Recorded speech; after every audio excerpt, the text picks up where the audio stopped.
आषाढी एकादशी निमित्त पंढरपुरात जे आहे ते भाविकांची लाखो गर्दी जी आहे ते आपल्याला पाहायला मिळते। आपल्यासोबत जे आहे ते या ठिकाणी भाविक जे आहेत ते दिसतात। हे विठुरायाचं दर्शन करण्यासाठी जे आहे ते भाविक पंढरपुरात दाखल झालेले आहेत। एकंदरीत पाहिले गेलं तर आषाढी एकादशी निमित्त पंढरपुरात जे आहे ते भक्तांचा मेळा भरतो आणि भक्त जे आहे ते या ठिकाणी मोठ्या प्रमाणात आपल्याला पाहायला मिळतात। काय सांगाल, कुठून आलात, काय आपली विठ्ठलावरती श्रद्धा आहे?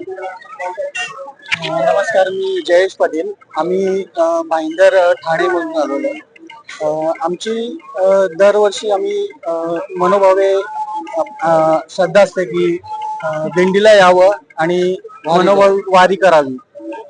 हा जो सुखसोहळा आहे हा स्वर्गी नाही असं म्हणतात, ते खरं आहे। कारण की इतका प्रचंड जनसमुदाय बघून खरंखर मन भरून येतं आणि विठ्ठलाच्या दर्शनासाठी आम्ही मनोभावे इथे दरवर्षी येत असतो। अजूनही काय आपल्या सोबत भक्त आहेत, काय सांगाल, कुठून आलात, काय भक्ती जी आहे ती तुमची आहे? भक्ती आमची अशी आहे का आम्ही गेल्या 15 वर्षापासून त्या नियमाने दरवर्षी आम्ही आमचा जो ग्रुप आहे लेबर ग्रुप म्हणून ते आम्ही सर्व लोक दरवर्षी आम्ही येतोय। दरवर्षी आम्ही 5-10 किलोमीटर थोडं आम्ही चालतोय दिंडीच्या बोटी आणि मग आम्ही एक प्रभात फेरी मारून त्याची प्रदक्षिणा मारून मग आम्ही आमचं घरी जातो। असं विषय कधी पाहिलं गेलं तर आषाढी एकादशी निमित्त भाविकांची मोठी गर्दी आज आहे ते पंढरपुरात आहे आणि एक भक्तिमय वातावरण देखील आहे ते या पंढरपूरच्या परिसरात जे आहे ते विठ्ठल मंदिराच्या परिसरात आपल्याला पाहायला मिळत आहे। वसीम अत्तार, लोकशाही न्यूज, पंढरपूर। आम्ही तुकोबाराय ज्ञानोबारायांच्या या पवित्र पावन दरबारामधून चिखली पुणे येथून आलो आहोत आणि या भगवंताच्या या दर्शनासाठी आसुटलेले आमचं मन आज भगवंताचं नामदेव दर्शन घेऊन तृप्त झालेलं आहे।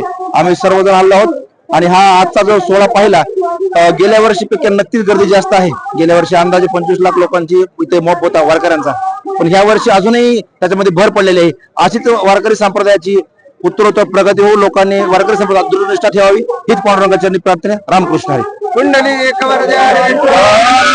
मी विठ्ठलापूर साखळी गोवा इथून मी प्रस्थान केलेलं होतं आणि पंढरपूरमध्ये वारी आमची काल पोहोचली सकाळी। अनुभव म्हणजे अनुभव चांगले येतात, वाईट पण येतात, पण वारीमध्ये कधी कुठला भेदभाव नसतो। कारण सर्वच जे वारकरी असतात ते विठुरायाच्या दर्शनासाठी येत असतात। आम्ही पण त्याचसाठी आलो आणि प्रत्येक जो वारकरी असतो ते काही ना काहीतरी मनात आपली इच्छा ठेवूनच या पंढरपुराच्या विठ्ठलाच्या दर्शनाला येत असतो आणि वाटेत अनेक त्रुटी असतात, पण त्या आपण सर्वांनी म्हणजे एकत्रीकरण करून जर आपण त्या अनुभवल्या तर त्याच्यात आपलं साध्य होऊ शकतं गोष्ट। काय विठुरायाचं दर्शन घेतलं, काय वाटलं? विठुरायाचं दर्शन आम्ही कळस दर्शन घेतलं। मुख दर्शनासाठी आता रांग भरपूर लागलेल्या आहेत आणि आम्हाला तेवढं पॉसिबल नाही आहे, कारण एवढी गर्दी आहे की त्या गर्दीत उभं जर राहिलो तर आम्ही एवढे 13 दिवस चालत आलेलो आहे पायी। त्याच्यामुळे आमचा अनुभव जरा आम्हाला कळला की चालता चालता जो अनुभव येतो आणि जे बसने येतात त्याच्यात खूप फरक आहे आणि माणूस जन्माला जो येतो त्याने पंढरीची वारी ही केलीच पाहिजे। स्वप्नील खुद आहे आणि हे माझे सगळे मित्र आणि भाऊ बंधू आहे। आम्ही ह्या वर्षी पहिल्यांदाच आलो होतो वारकरी म्हणून आणि कालपासून आपण दर्शन घेतो, मुखदर्शन झालं, आज पुन्हा दर्शन झालं, चंद्री बागेत आंघोळ पण केली। खूप प्रसन्न वाटलं विठुरायाचं दर्शन घेऊन। असं सगळ्यांना आमंत्रण करतो की असं तुम्ही या वारीला या आणि दर्शन घ्या, खूप छान वाटतं। असा मेळा जो आहे तो महाराष्ट्रात देशात कुठेही होत नाही, तो इथं होतो। बरोबर, कसं वाटतंय? खूप छान वाटतं, कारण माऊलीचं दर्शन बघून आणि दर्शन घेऊन खूप चांगलं वाटलं आम्हाला। मन प्रसन्न झालं। सगळ्यांना वारकऱ्यांना आषाढी एकादशीच्या हार्दिक शुभेच्छा। धन्यवाद।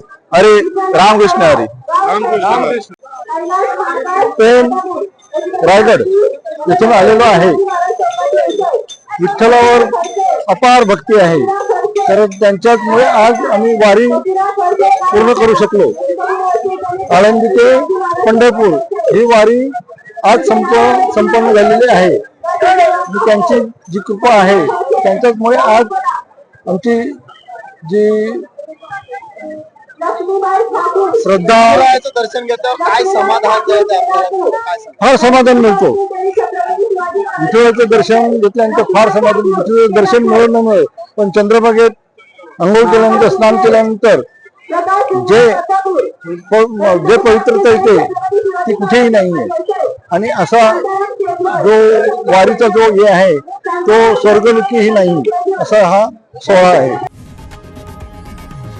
लोकशाही मराठी ऐका, पहा, जागरूक रहा.